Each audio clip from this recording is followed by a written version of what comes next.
प्रधान शिक्षकों गिरफ्तारी को नहीं विद्यालय सम्मुखें तातिले अभिभावक और छात्र छात्री माने। कटक जिला निश्चिंत कोइली थाना सरपड़ा पंचायत रे थिबा सरकारी उच्च प्राथमिक विद्यालय प्रधान शिक्षक सुभाष चंद्र दास को गतकाली निश्चिंत कोइली थाना पुलिस विद्यालय एक नाबालिका छात्री को असदाचरण अभियोग रे गिरफ्त करथिले। एही खबर पाई आज अनेक छात्र छात्री और अभिभावक माने विद्यालय आगरे विक्षोभ प्रदर्शन करथिले। सेमाने कहिछंती जे प्रधान शिक्षक सुभाष चंद्र दास जने भल एवं चरित्रवान शिक्षक एठारे किछि माने मिसिकरी शिक्षकों नाम रे मिथ्या अभियोग करछंती। तेणु सत्य कण पुलिस न खोजी शिक्षक सुभाष को बांधिबा ठीक होई नाही।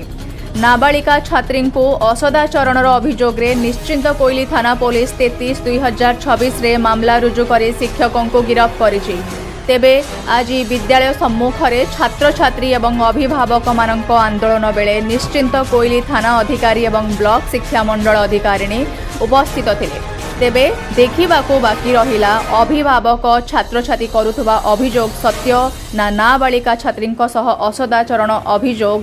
सत्य ताहार केबे पर्दाफाश करुचे निश्चिंत कोइली थाना पुलिस। जोगेश्वर महापात्र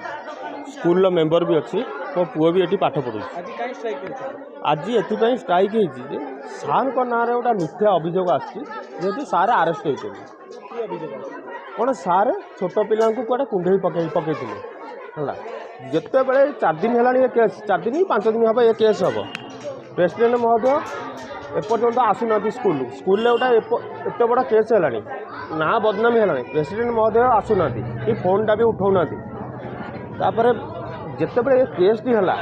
क्लास 30 ରୁ 40 पिला अच्छा मैंने कौन से 3 जण पिला ही कहीदेवे सार आमको जो धरी पकेले मुझे देखी जिते बड़े छोट पिला माने सार को मुंडियाटी मारती सार मुंडे हाथ मार दिखती ताने कौन सार यहाँ कौन जो क्या अवधारण होगला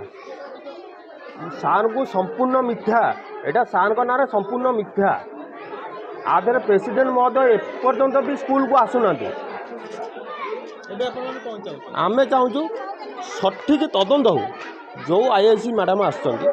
से क्लास रे जतिक पिला अच्छा समस्त को डका हम रेजिस्टर चेक हम ना चेक हो समस्त को डका हम समस्ते ये ठिया हे समस्त ठिया समस्ते कहे जे एक्चुअली सतटा कौन समस्ते जोटा सत से आम मानव राजी जदि सार किसी खराब काम करते सार दंड पाइबा योग्य जदि खराब काम न करते विरुद्ध में जो मैंने आसवे से भी दंड पाइबा दरकार। निश्चिंत कोइली सुभास्मिता दास को report news sky world Odisha.